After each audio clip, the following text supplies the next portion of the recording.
This is the sky over central Florida today, March 18th, 2000. Below it, the concrete runways of an old airfield near a town called Sebring. The runways are quiet and empty now, but in a few minutes they will be jammed with the fastest sports and GT cars in the world. Cars driven by men and women in pursuit of the glory that goes with winning the 48th running of this country's great endurance race, the 12 Hours of Sebring. And the starting grid is presented by Dodge, and on the pole, in fact all front row, is the Audi R8. Frank Biela will lead off, joined by Christensen and Pirro. Ronaldo Capello will lead the second car. He's joined by Alboreto and Alan McNish. We spoke to him earlier. Third fastest car led by David Brabham. Magnussen and Rafael is with him. Johnny O'Connell, K2 and Graf will join them, 2 Panoz cars. Fifth fastest, JJ Leto, Jörg Müller in the BMW. Beside him, teammate led by Bill Oberlin, Mark Gugnon and Steve Soper, also in BMWs. Then we got all the GTS cars. Ron Fellows leads them. Olivier Beretta just a tenth of a second behind him. Belloc just a tenth of a second behind him in the second Team Viper Oreca. And then of course David Donoghue, son of an old teammate of mine here, in another Viper. And as you look through the rest of the grid, you see the fastest GT car was Dirk Mueller and Lucas Luhr. That is Dick Barber's car. Here we go. The pole man, the right side of your screen, he takes control. Into that turn one, a very, very fast left-hand turn, and it tightens up on the exit. Very wide going in, and then as you look here, you can see how it suddenly narrows up the whole field. 42 cars streaming in there, a magnificent field. The 2 Audis maintain the lead, followed by 2 Panoz. Somebody locking up there badly as they go into turn 5. Wow, tire smoke already. We have 14 ex-Formula 1 drivers in the field today. And 3 up here. And 3 in the booth, 17 total. This is down to the hairpin. Stand the thing on its nose down at this reconfigured hairpin. Very, very hard on the brakes. Frank Biela driving that lead car. Whoa! There goes one of the Lolas off. That's one of the Cadillacs going wide there. So Frank Biela leads, Capello is second, Audi 1-2. Then we have the 2 Panoz cars. Oh, here comes the Lola. The potent Loli is the most colourful car on the grid here, the green and red. There's the Cadillacs. Cadillacs off the pace here, not a developed racing car yet. And you're inside the Viper. These are the potent cars of the GTS category, currently running first and second. Ron Fellows in the Corvette is running third. The battle we're seeing between the Vipers and the Corvettes raged all the way through the 24 hours of Daytona. We expected to go on, pick up where it's left off. We're now aboard one of the Corvettes. This is Ron Fellows, who had the fastest of the GT times in practice. Yeah, going to be joined by Chris Neifel and Justin Bell in this car. They were very, very good at Daytona. Ran the 24 hour despite the car being so new. Let's now go to the GT battle. Car number 23. That's Randy Post driving that Porsche, leading the class, the 5 car right behind him. That's Dick Barber's car. They have 2 cars in this event. Wallach did start from the paddock, or from the pit lane. He is playing catch-up. Whoa, the number 66 car there, having a pirouette. Looks like the tire let go. That's Kevin Butler in the Porsche. Oh, he got drop-kicked. He got drop-kicked off the road into the grass. Wow. That car is sponsored by buysellorhold.com. I think it might be time to sell. There's the 43 car. Yeah, but you notice what was behind him? David Brabham in the Panoz obviously has got himself into trouble somewhere. But Bill Oberlin, who very quickly became the lead BMW at the start of this, is now running in 4th place. Brabham is 5th. Johnny O'Connell has gone up into 3rd place. Corvette's in. Ron Fellows is in. Yes, there is a driver change. Well, this is unscheduled, guys. The GTS cars should certainly go 60 minutes on a fuel load, so this is very early. Is this just after the pit stop? Is that car number 3? Yes, it is. Yeah. It's Chris Neifel on his outlap on cold tires, gets the thing wrong, and throws it into the boondocks. Hopefully, without too much damage. Oh, big spinner right in front of Frank Biela. Right in front of the leader. I think that's Dorsey Schrader's car. It is. But look at this here. Puts the power on right in front of our leader, Frank Biela. Dorsey gets it off and doesn't manage to hit the wall. Wow, that's dodge a bullet. You know what? He just spun again. Dorsey, what are you doing? Twice in less than 2 laps. This car has been a handful since they built it. A lot of rear suspension problems. Boy, what a lousy place to be stuck. Look at that. Gosh, I hope they all got, well, flag signals down there. Porsche engine in this car, the B2K Lola. This is the new M3. That's in for the second time too. They were in just a few moments ago. Boris, what's the problem with the new M3, mate? I think we just have a little teething problem. I mean, these guys did a great job doing this car, but they got a little brake problem we got to work out. The BMs are off. One of the BMs is off. That's up at that Cunningham curve. That was the 5th place car. 5th place car, JJ Leto, who stayed in the car. There. Whoa, going wide there too. I've got major league trouble you can get yourself into with a simple spin and get wrapped up or clipped by somebody trying to go by. 11 hours to go, and we are going to see a great deal of action. An exchange of position, Derek. Yes, indeed. David Brabham has just hounded Bill Arbolin in the BMW for the last 20 laps or so, and finally squeezes past him. Our GT leader, Bruno Lambert, Randy Popes, and Mike Conti. Oh my gosh, look at that fuel everywhere. Calvin, are you anywhere near that? The concern, of course, is the heat of the engine. Fortunately, in the Porsches, in the back end of the car, but this has been a front engine car which could have had a fire here in pit lane. Problems on this car. I just spoke to Johnny O'Connell briefly as he jumped out. There's now the Japanese driver, Kato, in there. They've got gearbox problems. They're not getting full throttle. They're pulling off the hood right now. Front engine car here, the Panoz. They're going to try and fix that. They're really losing a lot of power out there. Johnny said it's not a question of what's going right, it's what's going wrong. Everything is wrong with this car, so not a good start to a 12-hour event. Oh, now here's what happened just a few moments ago. Nia Morim, who's driving the number 93, did not see Bill Arbolin. He drove into the apex, clipped Arbolin. He clipped Orblin, spun Orblin right around. We don't see any damage on the left side of Orblin's car, but you'll see the 93 car come lurching out to the left of the screen there. His right side was damaged, and it did damage to one of the wheels or the suspension. The leader is in. This is Frank Biela. Remember, he has been in right from the start, so it comes up to just about 2 hours. The Le Mans rule states 60 kilometers an hour down the pits, or 37 miles an hour. That's why it appears to be so slow. There you see the 42 car with Jörg Müller. Jörg Müller, of course, the test driver for the BMW Formula 1 team. Very experienced Formula 3000 driver, a winner in Formula 3000. JJ Leto, his teammate, not looking too happy there. What happened there? Did you run out of fuel on the last lap? Yeah, run out of fuel. You seem a little annoyed about the decision to keep you out there and some of the pit stop strategy so far? I'm very annoyed, you know. We have lost so much time, you know, just because of a couple of silly things, you know, and, you know, we really need to get the act together. Alex Job car is in, the number 23 car. This was the class leader in Seems GT. early, isn't it? Isn't that in early?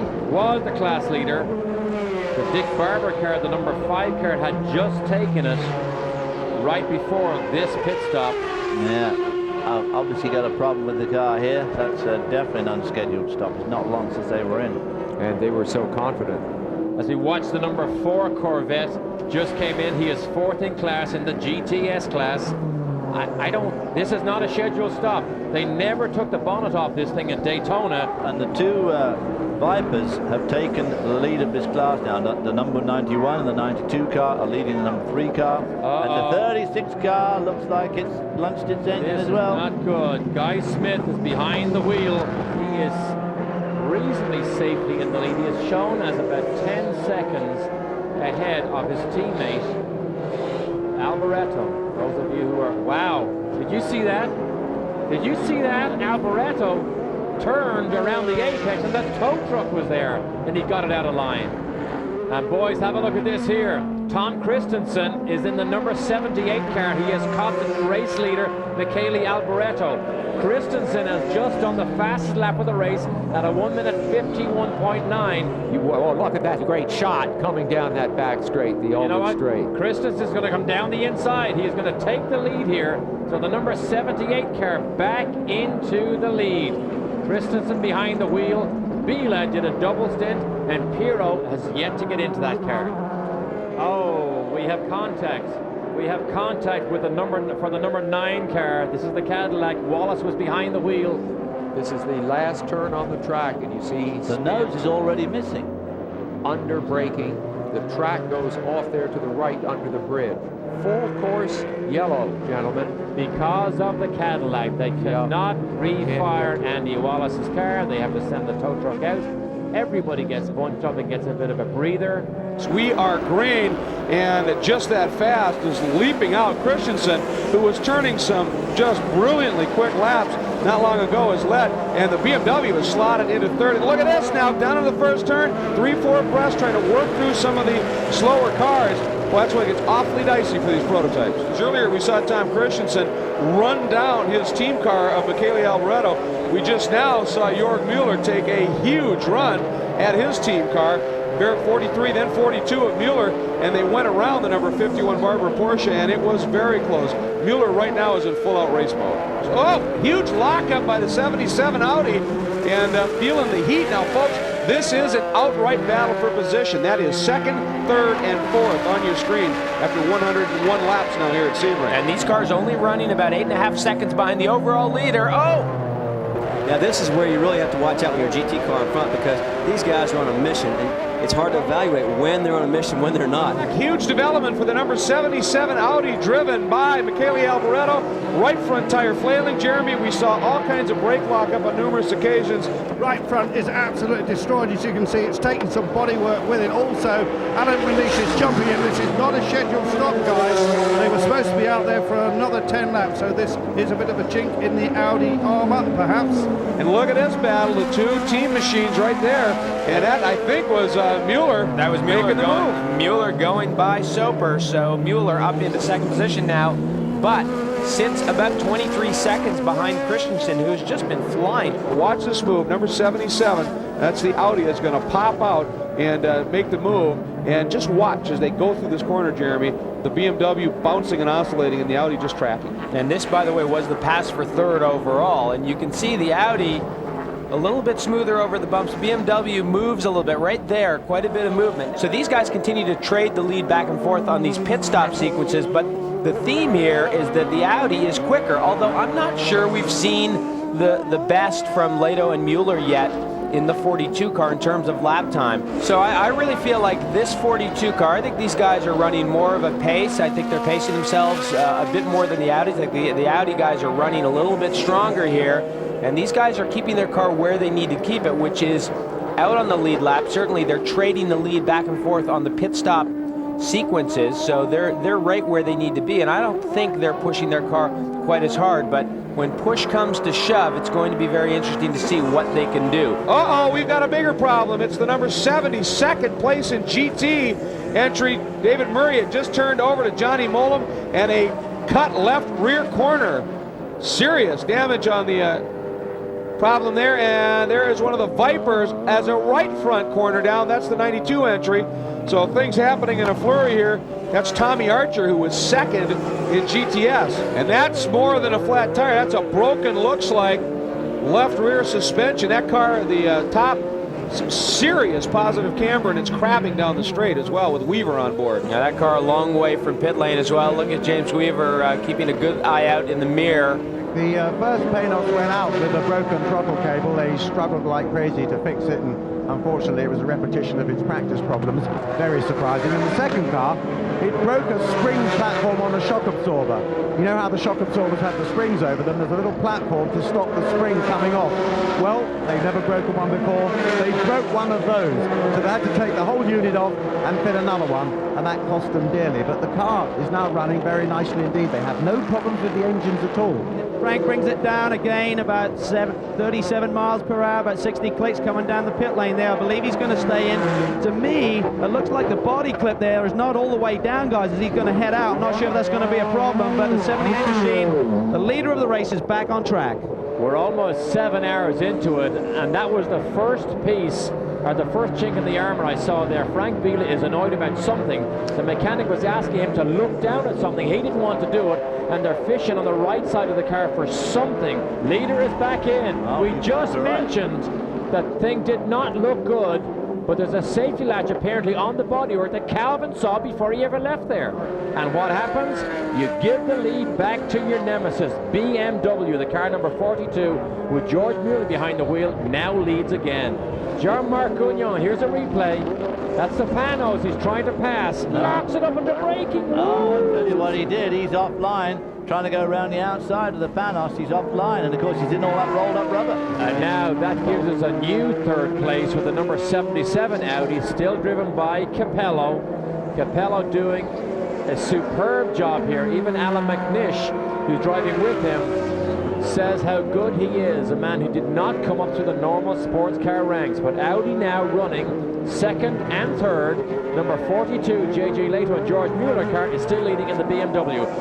After 7 of 12 hours, we have a great battle for the lead. This is second place. He is currently running about 1.5 seconds a lap faster than the BMW right there ahead of him, driven by George Mueller. Didn't quite get the run. Whatever's hanging off the side of that BMW, I wish it had fallen. Look at that a bit on the inside of that long sweeping turn. That Audi is so quick through the corners, isn't it? He had drift down that inside line. Here he goes down the inside to turn 1. We're on board. We're on board. Yes. Sweet pass. Believe it or not, up front, the 91 car, this is the GTS leading pack here. The 91 car has gone off the road. It's spun, got itself back on again. Must have a brake fade problem here, or failure, losing his brakes. He just overshot the corner. Didn't actually spin, but you know what? He could have gone all the way down and just turned right. That isn't a penalty. But the 92 car now is in front of him on the road, although of course the 92 car is 2 laps behind him. This is back to our second place battle, J.J. Leto and George Mueller. Mueller still behind the wheel. And here's their favorite passing zone, to shoot off the last turn, get a good run down and try and slide down the inside. Not quite, I didn't think it was quite close enough. Then he made it. It's Audi, BMW, Panoz, and then the Doran Special with that V10 engine. And that is the 6 top P cars still running in contention to win this. Leaders in, and Andrew is there. They are going to bleed the front brakes. They've already got the bottles out, so this stop could take quite a while. And they are about to lose the lead because the 77 car is now in the last corner. The long right-hander right here. So he is about to sweep by into the lead. This has not been the fastest car. They are still about a second a lap slower overall on fast laps for the race, but now safely in the lead, the number 77 car. They have set us up for an absolutely glorious battle. The margin, 2.9 seconds, 3 seconds essentially, from the number 77 Audi, the lead machine right now. Alan McNish behind the wheel. He is being chased mercilessly by the number 42 BMW of J.J. Leto. And then only a lap behind is the number 78 machine, which had led so strongly for so long. Tom Christensen back on board this 78 machine we're riding with. And Jeremy, we saw some unbelievable laps from Christensen earlier. Tom Christensen right now, as you said, has caught Leto. And they are really, this is within a second is the margin now officially, but it's obviously in spots far closer than that. And he got by. He made the pass on the back straightaway. He got the run in traffic out of turn 16 and made the move. Leto must have got hung up a little bit when he saw that vet just popped off the throttle and Christensen just swept by. Absolutely. So the Audi's now sitting in first and second. Number 91 Viper class leader is in, and they are definitely adding some fluids, Andrew. Olivia Beretta came in, monogas driver, complaining of a bit of a soft pedal, so they're sorting that out. There's no real drama here. Obviously going to take a little time, but the number 91 car, I'm sure, will be out of here within about a minute. And we have damage to the right front, or the right rear corner of that Porsche, Jeremy. Yeah, this is the number 51 car, the Barber car. This is in the S's, and you see the right rear suspension is broken on that car. And we do have, as we expected, a full course yellow here. Well, this is the S's leading onto the back straightaway, and the car, is that the car there? Yeah, it comes into view. And then as he turns back to the left, that right rear brakes, and that's the suspension failure. And of course, the car just spins. And certainly, so it's okay through the fast right-hander, but as soon as he makes that transition back to that very quick left-hander, that right rear brakes and spins Bob Wallace. And this might be a break for the BMW, the number 42 car, which sits in second place. They were about a minute and a half down, and this might be a break for the BMW team. Number 42 machine, J.J. Lato, is down in the pits now. He's done 3 consecutive stints at this point, but he surprised them, it looked like. They were not ready for that stop, Jeremy. Oh, this looks very peculiar. Well, he's trying to ask. He came in and he was gesturing in absolute frustration because they weren't ready. Now he's loosened his belts and he's trying to find out, am I in or am I out? Now he's telling him, no, leave me in. Stay put, leave me in. That's fine, just do the tires, and boy, 4 stints. Now he's fired up. We're down with the Audi boys right now. The Yost team are not bringing him in. They're keeping Alan McNish on the car, out on the track in the number 77 machine. I think if they can extend this another 5 or 10 minutes, they should be able to go with one more stop on the lead car. And there's the number 42 BMW is back in, and maybe a little bit of a different kind of fire there in the brake well. And you can see them changing rotors, and it looks like they're going in to change brake pads here. Pulled that rotor back off now. Well, the tragedy about that whole situation is they could have done all that work under one stop and maintained their position on the lead lap. So clearly the BMW team unfortunately has dropped the ball there strategically. Well, there's a big development down here, Greg. We believe that the lights are going to go out on the pace car, and they may go green this time by, and the 77 car hasn't pitted. Yost said, how can you do that? We should go one lap without knowing this, and they're going to have to bring him in, because Alan only had about 4 laps of fuel left anyway until he went to that caution period, so they have to bring the 77 car in, and the whole field may be going green. What an unbelievable blow that would be. Of course, that car leading, but you know they're just going to get streamed if they do that. It's the 2 Audis, then the 2 BMWs right now. We are green. The green is out. The pace car is in. He is in. 77. You called it, Calvin. That car is coming into the pits. It looks like they're just going to do fuel. They can't afford to put tires on right now. It's going to cost valuable time as the rest of the field is under green. The right front outside pad is the one that they're concerned with. But Alan McNish is back on track. A pit stop under green. The margin now between the 77 and 78 cars down to 50 seconds, and then another minute or so back to the number 42 BMW. But even though they got the lead, Calvin, Reinhold Yost is probably not too thrilled right now with how everything unfolded. Well, he actually stormed off, Greg, after that pit stop. He was furious that the rules allowed the pace car to just turn the lights off and go back to green within half a lap.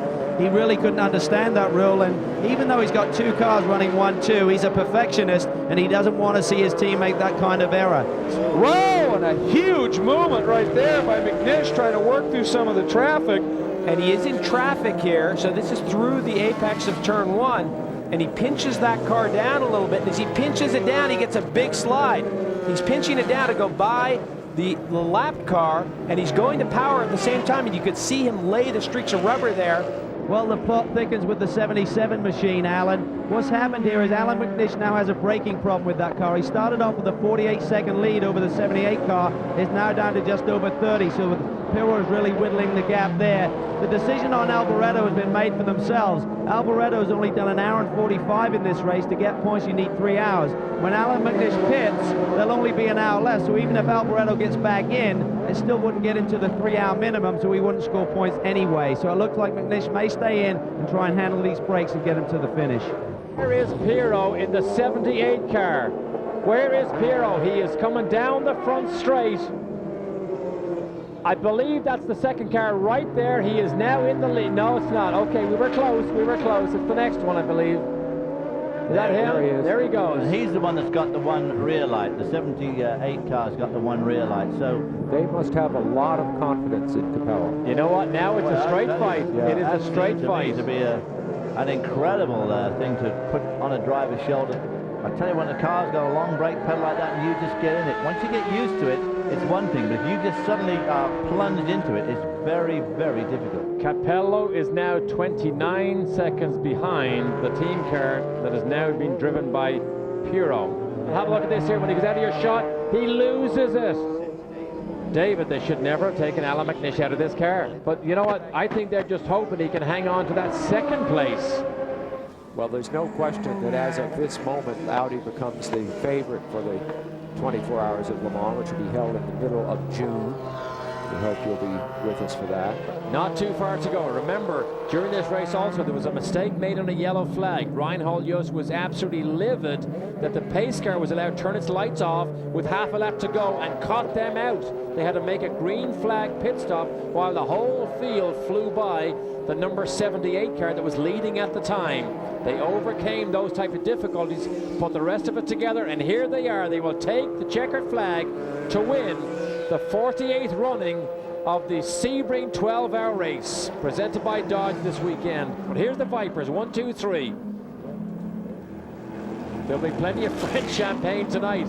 Hugh de Schonack, who runs this Oreca team, very, very successful. That's pretty good, isn't it, for Dick Barber? I mean, he waits for 20 years Here it is. winning here and then comes back and wins again. There's the number 5 car there with Dirk Mueller and Lucas Law. The other car, Bob Wallach and Sasha Maschen, not doing so well, having that breakage. There is Hugh de Schonack. Hugh on the left there. The Audi team celebrates. Emmanuel Pirro, what a performance, Guy. No, really, I think we all did a good job. I have to thank Audi to having given us the best car out there. And my teammates, I think we all did 33% of the effort, and that's why we're very, very happy. Last year we came as beginners to learn, and it was quite difficult, you know, to see all the others go away. And in 12 months we've learned a lot, and we're very, very happy. Audi wins Sebring in 2000. It's been a bit of a struggle, but Sam, final impressions? Well, I think there was a gigantic crowd today, and that sense of initiation into a sport may exist for hundreds of people who saw a race for their first time today and will be back, because this was a great race. Well, I don't think you could have just seen a better race than this. Absolutely knockdown, drag-out affair, right from the drop of the flag to the drop of the checkered flag.